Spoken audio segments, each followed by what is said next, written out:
Welcome to Kovai குயில் channel. நான் உங்கள் சகோதரி.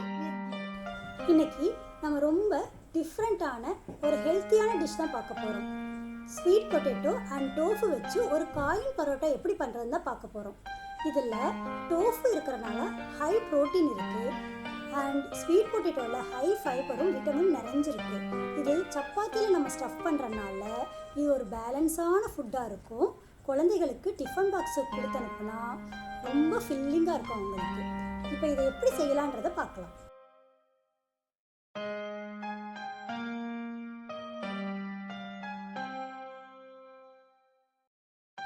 இப்போ நம்ம சப்பாத்தி மாவு ரெடி பண்ணணும். நம்ம சப்பாத்தி மாவு பிசைகிறதுக்கு ஒரு 300 கிராம் கோதுமை மாவு, ஒரு சிட்டிகை மஞ்சத்தூள், 1 டீஸ்பூன் சீரகம், தேவையான அளவு உப்பு, இது மூணையும் போட்டு எப்பயும் போல் நம்ம தேவையான அளவு தண்ணி சேர்த்து கொஞ்சம் ஆயில் சேர்த்து நல்லா பிசைஞ்சு ஒரு டோவை ரெடி பண்ணி வச்சுக்கணும்.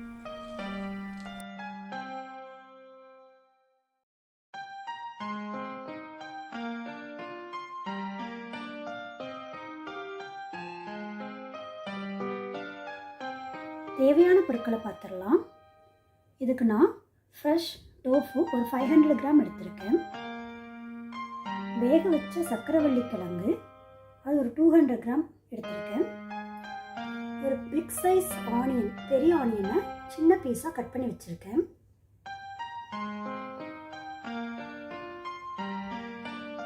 ஜிஞ்சர் கார்லிக் பேஸ்ட் அது ஒரு டேபிள் ஸ்பூன் எடுத்திருக்கேன்.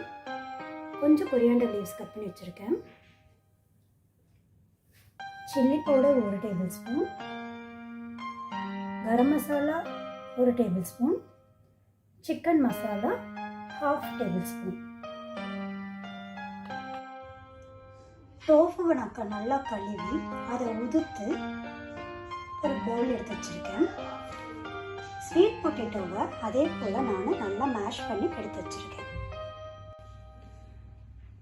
இப்போ அடுப்பில் ஒரு பேன் வச்சு தேவையான அளவு எண்ணெய் ஊற்றிக்கலாம்.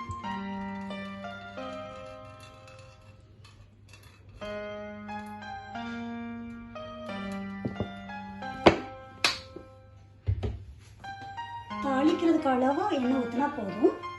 இது அதிகமாக எண்ணெய் தேவைப்படாது. இப்போ எண்ணெய் காஞ்சதுக்கு அப்புறமே நான் ஆல்ரெடி கட் பண்ணி வச்சிருந்த ஒரு பிக் சைஸ் ஆனியனை இதில் சேர்த்து வதக்க போகிறேன்.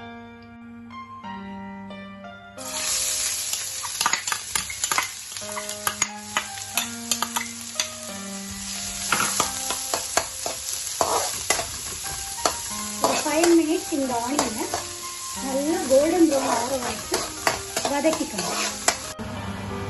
இப்போ ஆனியன் நல்லா வதங்கிருச்சு. அது கூடவே நான் 1 டேபிள் ஸ்பூன் ஜிஞ்சர் கார்லிக் பேஸ்ட்டை சேர்த்துக்கிறேன்.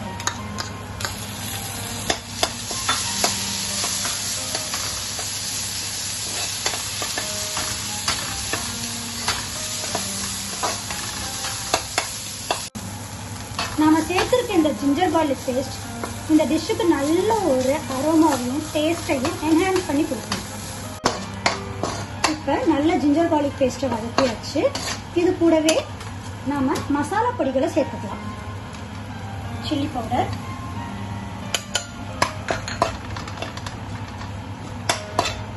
கரம் மசாலா பவுடர்,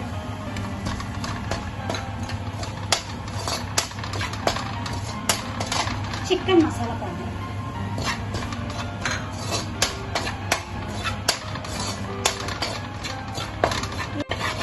இந்த பொடிகளை சேர்க்கும் போது கண்டிப்பா அடுப்பு சிம்மில் தான் இருக்கணும், இல்லைன்னா பொடியெல்லாம் கருகிடும்.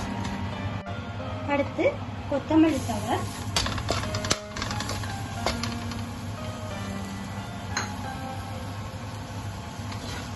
நாம எடுத்து வச்சிருந்த ஸ்வீட் பொட்டேட்டோ,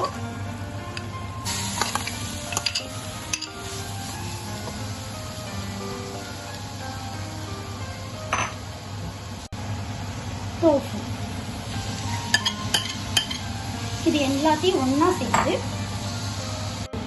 தேவையான அளவு உப்பு சேர்த்துக்கணும்.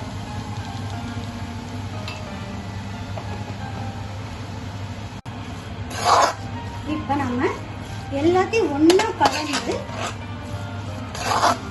நல்லா மிக்ஸ் பண்ணிக்கணும். இப்போ நமக்கு தேவையான ஸ்டஃபிங் ரெடி ஆகிடும்.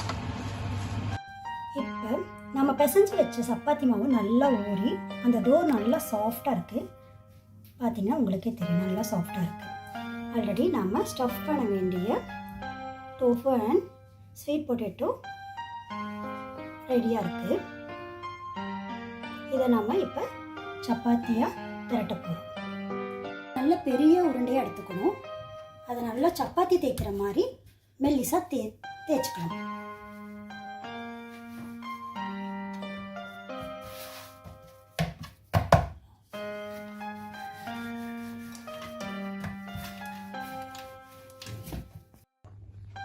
சப்பாத்தி நல்லா தின்னாக திரட்டிட்டோம். நல்லா தின்னாக இருக்குது. அப்போ தான் இதை உருட்டும் போது ரொம்ப திக்கான லேயராக வராது. நல்லா தின்னாக சப்பாத்தியை நல்லா திரட்டிக்கணும். நம்ம ஆல்ரெடி ரெடி பண்ணி வச்ச ஸ்டஃபிங்கை இதில் அப்படியே ஸ்ப்ரெட் பண்ணிக்க போகிறோம். நல்லா எல்லா பக்கமும் ஈவனாக ஸ்ப்ரெட் பண்ணிக்கணும். இப்போ இதை நம்ம நல்லா ரோல் பண்ண போகிறோம். நல்லா ரோல் பண்ணிட்டோம். ஈவனாக ஸ்ப்ரெட் பண்ணிட்டோம். சின்ன சின்ன பீஸாக அப்படியே கட் பண்ணிக்க போகிறோம்.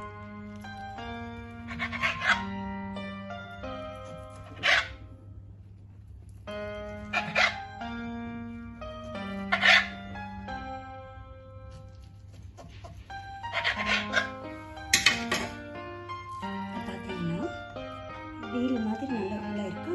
இதை அப்படியே வச்சு ப்ரெஸ் பண்ண போகிறோம்.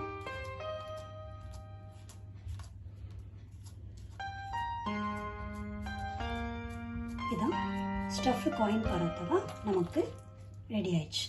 இதே மாதிரி நம்ம எல்லாத்தையும் ஷேப் பண்ண போகிறோம்.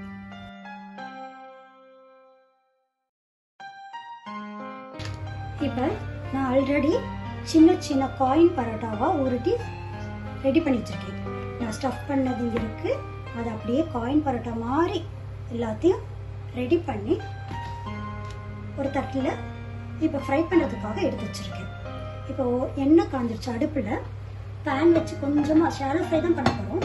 கொஞ்சமாக எண்ணெய் ஊற்றி எண்ணெய் காஞ்சதுக்கப்புறம் ஒவ்வொன்றா உடையாமல் எடுத்து ஃப்ரை பண்ண போகிறோம். ஆயில் மீடியம் ஹீட்லேயே இருக்கட்டும். ரொம்ப சூடாக இருக்க வேண்டாம், இல்லைன்னா கருகிரும். ஸோ மீடியம் சூட்லேயே ஒவ்வொன்றா ப்ளேஸ் பண்ணலாம்.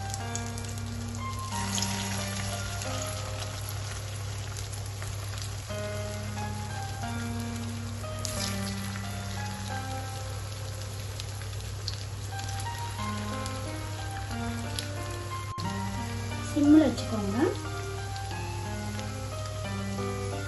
மீடியம் ஃப்ளேமில் இருந்தால் ஓகே. கொஞ்சம் பார்த்தீங்கன்னா இப்போயே தெரியும், லைட்டாக கோல்டன் ப்ரௌன் வந்துருச்சு. மீடியம் ஃப்ளேம்லேயே வேக வைங்க. அப்போ தான் மாவு உள்ளே இருக்கிற லேயர்ஸ் எல்லாமே ஈவனாக குக் ஆகும்.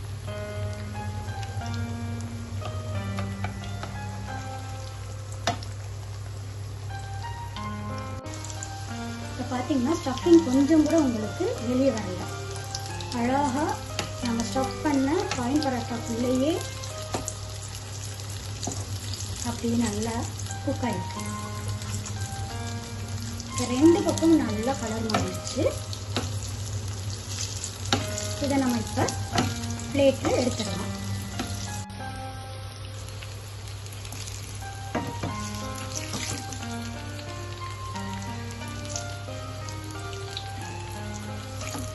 ஆயில் ரொம்ப அப்சர்வ் பண்ணல.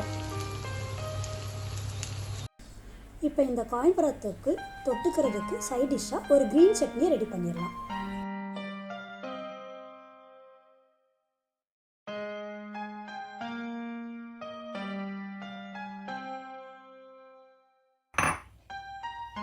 கொரியாண்டர் லீவ்ஸ் கூடயே கொஞ்சம் ஜிஞ்சர், கார்லிக், ஒரே ஒரு சில்லி, தேவையான அளவு உப்பு,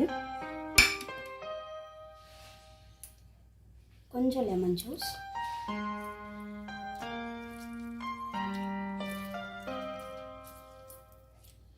அது கூடவே இந்த தயிரையும் சேர்த்து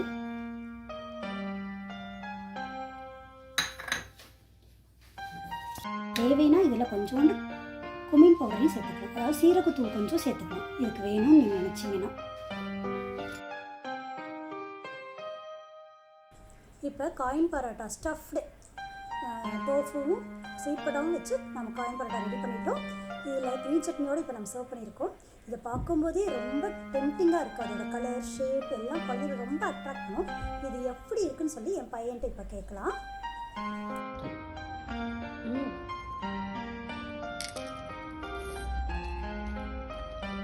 So delicious. Crispy from the outside but soft from the inside.